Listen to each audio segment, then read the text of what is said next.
Hello students. इस video में हम जो टॉपिक पढ़ेंगे वो है न्यूमोनिया। तो न्यूमोनिया के अपन इंट्रोडक्शन की बात करें तो जनरली न्यूमोनिया एक तरह का इन्फेक्शियस कंडीशन होती है, ठीक है, जिसमें इन्फ्लामेशन देखने को मिलता है। और कहाँ देखने को मिलता है? हमारे लंग्स में। न्यूमोनिया एक इन्फेक्शियस कंडीशन होती है जिसमें इन्फ्लामेशन देखने को मिलता है। कहाँ? लंग्स में। लंग्स में भी कहाँ अफेक्ट होता है, कौन से पार्ट अफेक्ट होते हैं लंग्स के? तो जनरली लंग्स में जो एल्वियोलाई पाई जाती है, एल्वियोलाई के बारे में आपको पता होगा कि जो माइन्यूट स्ट्रक्चर्स होती हैं या जिनको अपन एयर सैक भी बोलते हैं, जिनमें गैस एक्सचेंज होती है ब्लड के बीच में और लंग्स के बीच में। ओके, तो लंग्स में जो एल्वियोलाई पाए जाती हैं उनमें जनरली इन्फ्लामेशन देखने को मिलता है न्यूमोनिया के अंदर। अब नेक्स्ट वन क्या होता है कि जैसे ही इन एल्वियोलाई में इन्फ्लामेशन या इन्फेक्शन होता है तो उस वजह से इन एल्वियोलाई में या एयर सैक में फ्लूइड और पस भर जाती है या फिल हो जाती है। जनरली जो हमारे एयर सैक होते हैं उनमें एयर प्रेजेंट रहती है, but in the case of inflammation यहाँ पे फ्लूइड या पस जमा होने लग जाती है। ओके, तो जैसा मैं आपको इसको डायग्राम के थ्रू भी एक बार बता देता हूँ। ये देखिए, यहाँ पे आप देख रहे हैं जो ये पर्सन खांस रहा है, इसके जो ये लंग्स की स्ट्रक्चर है, लंग्स के अंदर ये एल्वियोलाई पाए जाते हैं। नॉर्मली इस तरह के एल्वियोलाई होते हैं, बट जो न्यूमोनिया की कंडीशन में उनमें क्या होता है कि इन एल्वियोलाई के अंदर यहाँ पे देख रहे हैं आप, ये फ्लूइड और पस जो है जमा होने लग जाती है, जिस कंडीशन को अपन बोलते हैं न्यूमोनिया। ये तो आपको इतना समझ में आ गया कि न्यूमोनिया एक इन्फेक्शन कंडीशन है जिसमें इन्फ्लामेशन होता है। कहाँ? एल्वियोलाई के अंदर, और एल्वियोलाई में फ्लूइड और पस जमा होने लग जाती है। नेक्स्ट वन, अब इस वजह से पर्सन को क्या प्रॉब्लम होती है? तो ये न्यूमोनिया की कंडीशन में पर्सन को कफिंग होती है। कफिंग का मतलब है खांसी आती है, वो खांसता रहता है। तो जैसे ही वो कफिंग करेगा, खांसेगा, तो उसके साथ साथ पर्सन के जो है फ्लेम और पस सीक्रेट होगी, यानी खांसने के साथ जो है फ्लेम और पस बाहर आएगी। अब फ्लेम क्या होता है? तो आपने स्पूटम वर्ड सुना होगा। तो फ्लेम या स्पूटम जनरली म्यूकस ही होते हैं, बट इनको फ्लेम और स्पूटम कब बोलेंगे म्यूकस को? जब इसके अंदर जो डेड सेल्स होती हैं और जो बैक्टीरिया है, जो वायरस वगैरह है, ये भी अगर इसके अंदर प्रेजेंट है, ठीक है, तो उसको बोलेंगे फ्लेम या स्पूटम। फ्लेम और स्पूटम जो है इन्फेक्शियस कंडीशन में प्रोड्यूस होते हैं, जिनके अंदर डेड सेल्स और जो है बैक्टीरिया, माइक्रो ऑर्गेनिज्म वगैरह या अदर थिंग्स भी प्रेजेंट रहती है, ठीक है। तो पर्सन में क्या प्रॉब्लम देखने को मिलेगी? जब भी वो खांसेगा तो उसके साथ उसमें फ्लेम और पस प्रेजेंट रहेगी या बाहर आएगी। ओके, नेक्स्ट वन, उसको इन्फेक्शन की वजह से फीवर और चिल्स भी हो सकते हैं। दूसरा, डिफ़िकल्टी इन ब्रीथिंग, यानी पर्सन को सांस लेने में भी दिक्कत हो सकती है। क्यों होगी? क्योंकि लंग्स के अंदर जो है पस और जो फ्लूइड प्रेजेंट है उस वजह से कंजेशन हो रखा है। क्या हो रखा है? कंजेशन हो रखा है, और कंजेशन की वजह से पर्सन के जो लंग्स है वो पूरी तरह से एक्सपेंड नहीं होंगे। इस वजह से पर्सन को सांस लेने में भी दिक्कत होगी। ओके, तो इतना आपको समझ में आ गया कि न्यूमोनिया एक इन्फेक्शियस कंडीशन होती है जिसमें जो एल्वियोलाई होते हैं या जो एयर सैक होते हैं उनमें इन्फ्लामेशन हो जाता है, और इन्फ्लामेशन की वजह से वहाँ पे फ्लूइड और पस का कलेक्शन होने लग जाता है। इस वजह से क्या दिक्कत देखने को मिलती है? तो पर्सन को कफिंग होती है, कफिंग के साथ साथ फ्लेम और पस भी वहाँ बाहर आते हैं, और इसके साथ साथ पर्सन को फीवर और चिल्स भी रहते हैं और सांस लेने में दिक्कत होती है। ओके, नेक्स्ट वन बात आती है कि न्यूमोनिया किस वजह से होता है या इसके पीछे कौन कौन के ऑर्गेनिज्म प्रेजेंट रहते हैं। तो generally pneumonia bacteria, virus and fungus की वजह से होता है। ओके, नेक्स्ट वन अब बात आती है कि किन किन एज ग्रुप के लोगों में ये ज़्यादा सीरियसली देखने को मिलता है। तो तीन तरह के जो लोग होते हैं उनमें ये ज़्यादा सीरियसली देखने को मिलता है। फर्स्ट वन तो है जो छोटे बच्चे होते हैं, यानी 1 से 2 साल तक के जो बच्चे होते हैं, इन्फेंट्स बोलते हैं जो 1 साल के बच्चे होते हैं, ठीक है। तो 1 से 2 साल तक के बच्चे हैं उनमें ये ज़्यादा सीरियसली होता है, फर्स्ट वन। दूसरे कौन होते हैं, जो लोग 65 साल से या 65 साल से ज़्यादा के होते हैं, 65 साल के या उनसे ज़्यादा ओल्डर एज के जो लोग होते हैं उनमें भी न्यूमोनिया सीरियसली देखने को मिलता है। और थर्ड वन जो लोग आते हैं वो होते हैं जिनका इम्यून सिस्टम वीक होता है या जिनकी इम्यूनिटी कम होती है, उनमें भी न्यूमोनिया सीरियसली हो सकता है। ओके, तो ये बात हो गई जनरली न्यूमोनिया के इंट्रोडक्शन या डेफिनेशन की।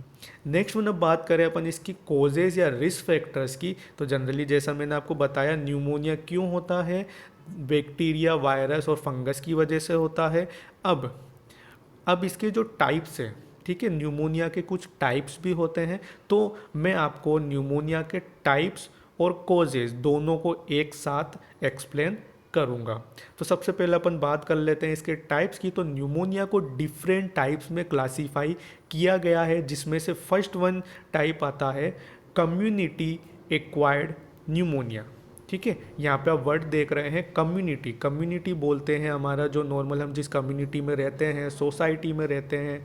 ओके, तो कम्युनिटी एक्वायर्ड न्यूमोनिया क्या होता है, जब किसी पर्सन को अगर न्यूमोनिया हो रहा है, कहाँ हो रहा है, हॉस्पिटल के आउटसाइड की तरफ, मतलब हॉस्पिटल के बाहर कहीं भी अगर उसको न्यूमोनिया डेवलप हो रहा है तो उसको बोलेंगे कम्युनिटी एक्वायर्ड न्यूमोनिया। अब वो जगह कुछ कोई सी भी हो सकती है, हमारा घर भी हो सकता है, बाहर मार्केट प्लेस हो गया, कोई पब्लिक प्लेस हो गया, ठीक है। तो वहाँ से अगर किसी पर्सन को न्यूमोनिया डेवलप हो रहा है तो उसको क्या बोलेंगे, कम्युनिटी एक्वायर्ड न्यूमोनिया।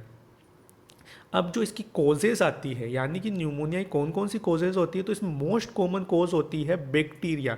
और कौन सा बैक्टीरिया होता है, स्ट्रेप्टोकोकस न्यूमोनिया। इसके अलावा होता है mycoplasma pneumonia. Okay, next one fungus की बात करें तो यहाँ पे फंगस होती है histoplasma and Cryptococcus. Next one अब वायरस की बात कर लेते हैं अपन। तो जनरली मैं आपको बता दूं कि वायरस की वजह से जो न्यूमोनिया होता है वो ज़्यादा सीरियसली नहीं होता है, ठीक है, मतलब कॉम्प्लिकेशन ज़्यादा देखने को नहीं मिलती है। बट कुछ ऐसे वायरस भी होते हैं जो सीरियसली न्यूमोनिया कॉम्प्लिकेशंस एराइज करते हैं, लाइक कोविड-19 या कोरोना वायरस, ठीक है। तो जो वायरस मतलब न्यूमोनिया कॉज करते हैं, जो सीरियसली इल नहीं करते हैं, लाइक इन्फ्लुएंजा हो गया, राइनो हो गया, एचपीवी हो गया, इनसे जो न्यूमोनिया होता है वो ज़्यादा सीरियसली नहीं होता है। बट आपने देखा होगा कि अभी जो कोरोना चल रहा है इन्फेक्शन, कोरोना इन्फेक्शन, जिन पेशेंट्स को कोरोना हो चुका है उनके अंदर न्यूमोनिया सीरियसली कॉम्प्लिकेशन के रूप में एराइज हुआ है, ठीक है। तो मैं आपको ये बताना चाह रहा हूँ कि वायरस की वजह से जनरली जो न्यूमोनिया है सीरियसली नहीं होता है। बट लाइक जो कोरोना वायरस इन्फेक्शन है इसमें न्यूमोनिया सीरियसली कॉम्प्लिकेशन के रूप में देखने को मिलता है। ओके, तो ये बात हो गई कम्युनिटी एक्वायर्ड न्यूमोनिया में कोजेस की। नेक्स्ट वन जो टाइप आता है वो है हॉस्पिटल एक्वायर्ड न्यूमोनिया। अगर किसी पर्सन को हॉस्पिटल स्टे के दौरान, अगर कोई पर्सन हॉस्पिटल में एडमिट है और उस दौरान अगर किसी पेशेंट को या पर्सन को न्यूमोनिया हो जाता है तो उसको बोलेंगे हॉस्पिटल एक्वायर्ड न्यूमोनिया। अब यहाँ पे एक चीज़ आती है कि जिन लोगों को हॉस्पिटल स्टे के दौरान न्यूमोनिया हो रहा है उस टाइम जो बैक्टीरिया होता है, यानी जो बैक्टीरिया न्यूमोनिया कॉज कर रहा है वो ज़्यादा सीरियस होते हैं, सीरियस कॉम्प्लिकेशन कॉज करते हैं। क्यों करते हैं? क्योंकि ऐसे बैक्टीरिया एंटीबायोटिक्स के प्रति रेजिस्टेंट होते हैं, यानी उन पे एंटीबायोटिक्स असर नहीं करती है। इसलिए किसी पर्सन को अगर हॉस्पिटल स्टे के दौरान न्यूमोनिया हो रहा है तो वो ज़्यादा सीरियस होता है। ओके, तो ये सेकंड टाइप हो गया hospital acquired pneumonia. Third one type आता है इसका एस्पायरेशन न्यूमोनिया। एस्पायरेशन का आप मतलब समझते हो, एस्पायरेशन कर लेना किसी चीज़ को। तो यहाँ पे क्या होता है कि अगर कोई पर्सन फूड, ड्रिंक वोमिट और सैलाइवा को अगर गलती से, ठीक है, इनहेल कर ले या उसके रेस्पिरेटरी ट्रैक में या लंग्स में इस तरह की कोई भी चीज़ चली जाए, ठीक है, तो उस वजह से भी न्यूमोनिया हो सकता है, जिसको अपन क्या बोलेंगे, aspiration pneumonia. Generally food drink वगैरह ये जो भी थिंग्स है ये हमारे लंग्स के लिए फॉरेन पार्टिकल्स ही होते हैं। ओके, तो इनकी वजह से अगर न्यूमोनिया डेवलप हो रहा है तो उसको क्या बोलेंगे, एस्पायरेशन न्यूमोनिया। तो ये 3 टाइप हो गए न्यूमोनिया के, community acquired, hospital acquired and aspiration pneumonia. Next one अब बात करते हैं अपन इसके रिस्क फैक्टर्स की। तो जनरली मैंने आपको स्टार्टिंग में ही बताया था कि 2 एज ग्रुप ऐसे होते हैं जिनमें न्यूमोनिया ज़्यादा देखने को मिलता है या सीरियसली देखने को मिलता है। पहला तो है बच्चे, जो बच्चे 2 साल के होते हैं या उसके कम से होते हैं, यानी 1 से 2 साल तक के जो बच्चे होते हैं उनमें न्यूमोनिया सीरियसली देखने को मिलता है। दूसरा, जो लोग 65 साल के हैं या उससे ज़्यादा के हैं, ओल्ड एज के लोग हैं, उनमें भी न्यूमोनिया सीरियसली हो सकता है। ओके, नेक्स्ट वन, इसके अलावा कुछ और रिस्क फैक्टर्स भी यहाँ पे हो सकते हैं न्यूमोनिया के, लाइक बीइंग हॉस्पिटलाइज। अगर कोई पर्सन हॉस्पिटल में एडमिट है तो उसको न्यूमोनिया होने के चांस ज़्यादा होते हैं। दूसरा, जिन लोगों को सीओपीडी, अस्थमा जैसी बीमारियां हैं, उनको भी न्यूमोनिया हो सकता है। थर्ड वन, जो लोग स्मोकिंग करते हैं उनमें भी न्यूमोनिया डेवलप हो सकता है। इसके अलावा जिन लोगों की इम्यूनिटी या इम्यून सिस्टम वीक होता है उनमें भी न्यूमोनिया हो सकता है। ओके, तो ये बात हो गई इसके रिस्क फैक्टर्स की। नेक्स्ट वन हम बात करते हैं अपन इसकी पैथोफिजियोलॉजी की। ठीक है, तो इसमें क्या मैकेनिज्म होती है, कैसे न्यूमोनिया डेवलप होता है। तो जो भी यहाँ पे पॉजिटिव फैक्टर्स होते हैं उसकी वजह से क्या होता है, या तो गैस्ट्रिक कंटेंट एस्पायरेशन होता है, या जो माइक्रो ऑर्गेनिज्म है, बैक्टीरिया, वायरस वगैरह, ये क्या करते हैं, लंग्स के अंदर एंटर कर जाते हैं। ठीक है, तो जैसे ही ये थिंग्स लंग्स में एंटर करेगी तो ये चीज़ें, या चाहे वो माइक्रो ऑर्गेनिज्म हो या गैस्ट्रिक कंटेंट्स या कोई भी चीज़ हो, ये हमारे लंग्स के लिए क्या है, एंटीजन है, फॉरेन पार्टिकल्स है। तो जब भी ये चीज़ें हमारे लंग्स में एंटर करेगी तो इन्फ्लामेशन एक्टिवेट हो जाएगा, हमारी इम्यूनिटी एक्टिवेट हो जाएगी। ठीक है, तो जैसे ही इम्यूनिटी एक्टिवेट होगी, इन्फ्लामेशन होगा लंग्स में, तो यहाँ पे क्या देखने को मिलेगा, यहाँ पे 2 चीज़ें देखने को मिलेगी। ठीक है, एक तो देखने को मिलेगी टिश्यू का नेक्रोसिस, दूसरा स्पूटम का प्रोडक्शन इंक्रीज हो जाएगा। ठीक है, इन्फ्लामेशन हो रहा है तो उस वजह से 2 चीज़ें होगी, टिश्यू में नेक्रोसिस होगा, दूसरा स्पूटम का फॉर्मेशन ज़्यादा होने लग जाएगा। क्यों होगा वो भी मैं आपको बताता हूँ।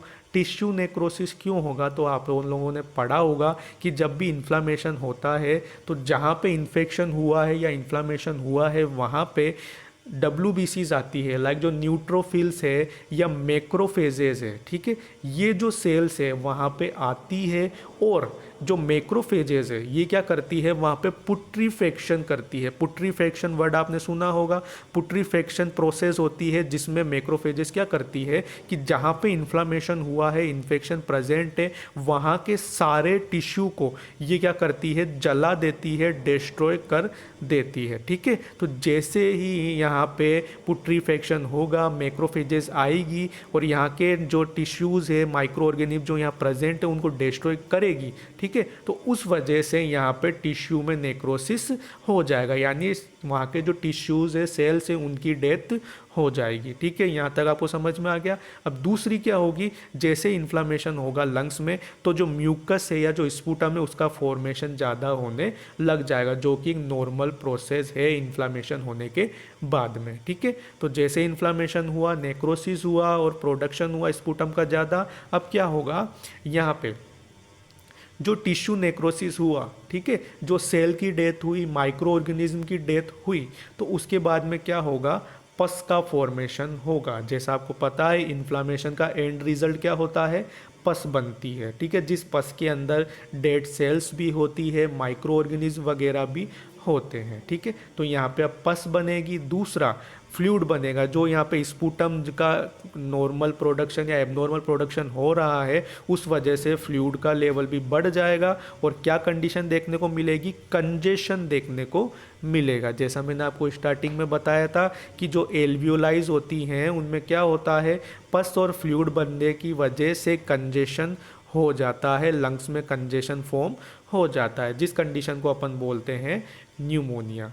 समझ में आ गया आपको? चलो एक बार मैं वापस से बता देता हूँ कि गैस्ट्रिक कंटेंट या जो बैक्टीरिया होते हैं जब वो लंग्स में एंटर करते हैं तो इन्फ्लामेशन एक्टिवेट हो जाता है। जैसे इन्फ्लामेशन एक्टिवेट होता है तो एक तो टिश्यू का नेक्रोसिस होता है, दूसरा स्पूटम का प्रोडक्शन भी बढ़ जाता है। नेक्रोसिस क्यों होगा? जो मैक्रोफेजेज आएगी वो पुट्रीफेक्शन करेगी और वहाँ का जो भी आसपास का एरिया या टिश्यू होंगे उनकी डेथ हो जाएगी या डिस्ट्रॉय हो जाएंगे। ठीक है, अब जो यहाँ पे नेक्रोसिस हुआ, प्रोडक्शन हुआ स्पूटम का ज़्यादा, इस वजह से क्या होगा? नेक्रोसिस की वजह से तो पस का फॉर्मेशन होगा, दूसरा जो स्पूटम बन रहा है ज़्यादा उस वजह से फ्लूइड का फॉर्मेशन ज़्यादा होगा, जिस वजह से लंग्स में कंजेशन की स्थिति हो जाएगी, जिस कंडीशन को अपन बोलेंगे न्यूमोनिया।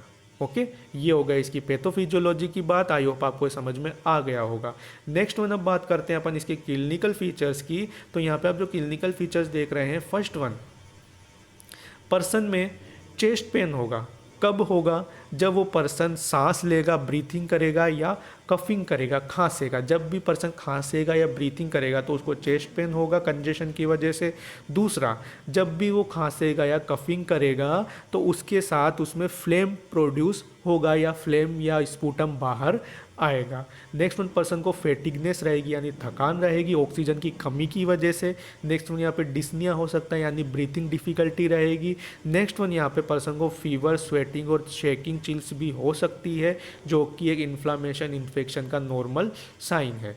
ठीक है, नेक्स्ट वन यहाँ पे पर्सन को कन्फ्यूजन या मेंटल चेंजेस भी देखने को मिल सकते हैं जो ओल्डर पीपल में या ओल्डर एज पीपल में देखने को मिलते हैं। अब ये क्यों देखने को मिलेगा, कन्फ्यूजन क्यों देखने को मिलेगी न्यूमोनिया के केस में? तो जैसा मैंने आपको बताया कि लंग्स में कंजेशन हो जाता है, कंजेशन रहेगा तो सांस लेने में दिक्कत होगी, सांस लेने में दिक्कत होगी तो पर्सन की बॉडी में ऑक्सीजन की सप्लाई कम हो जाएगी, ऑक्सीजन की सप्लाई कम होगी तो पर्सन को ब्रेन में ऑक्सीजन कम पहुंचेगी और ब्रेन में ऑक्सीजन कम पहुंचेगी तो पर्सन में confusion, loss of consciousness, mental changes देखने को मिलेंगे। क्लियर हो गया?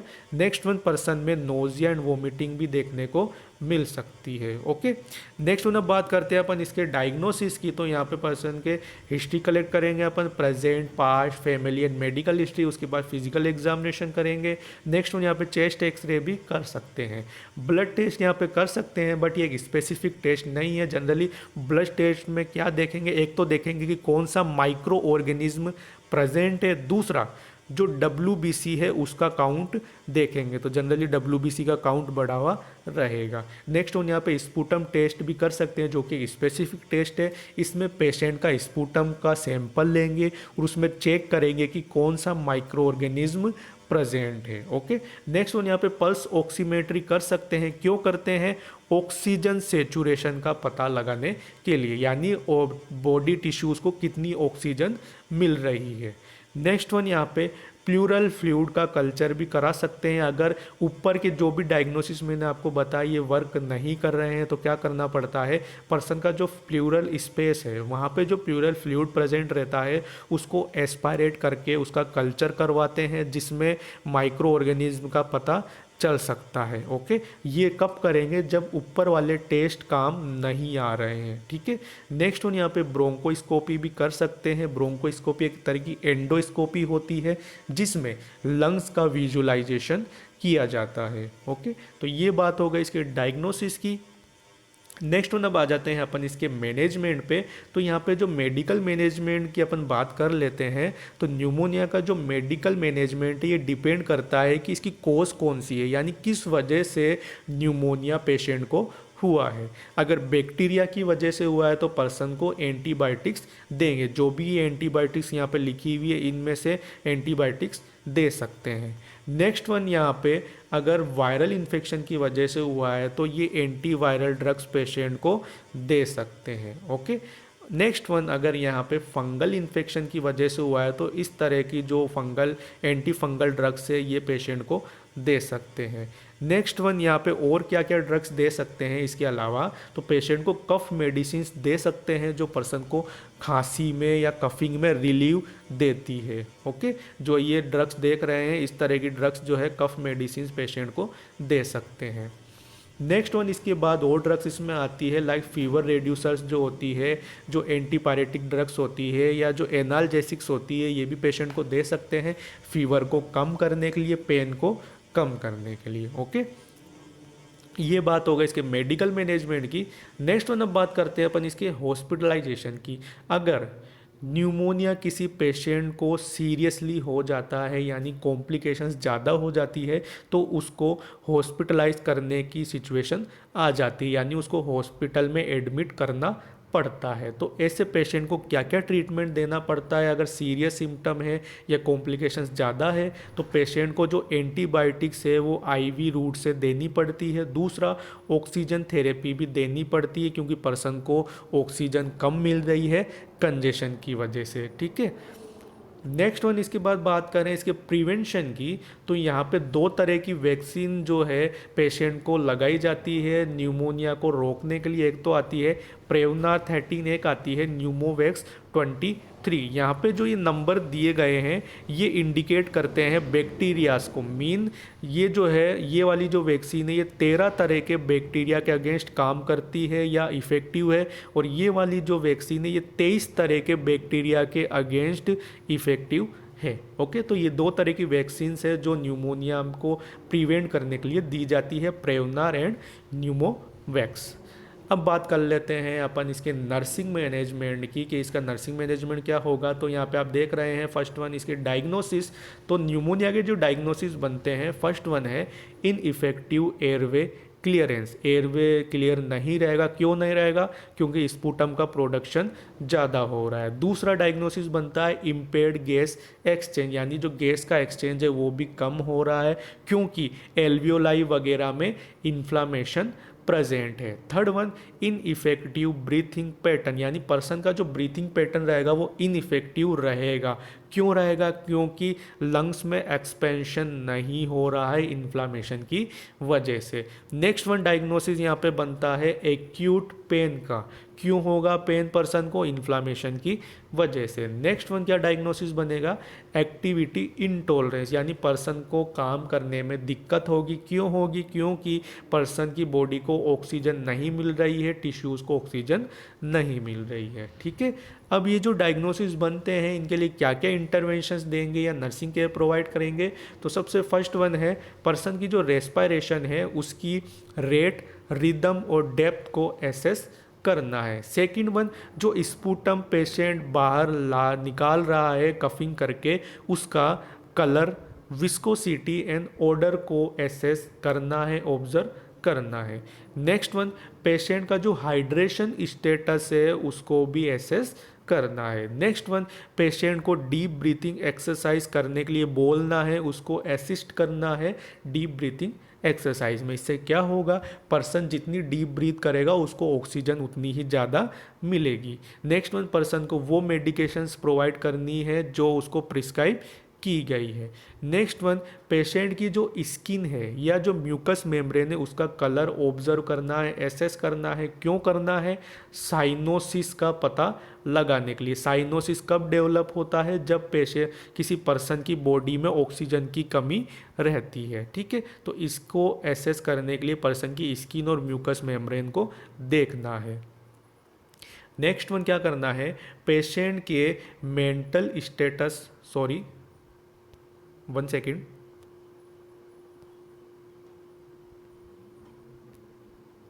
Sorry for interruption. Next one upon medical care क्या देनी है, सॉरी नर्सिंग केयर।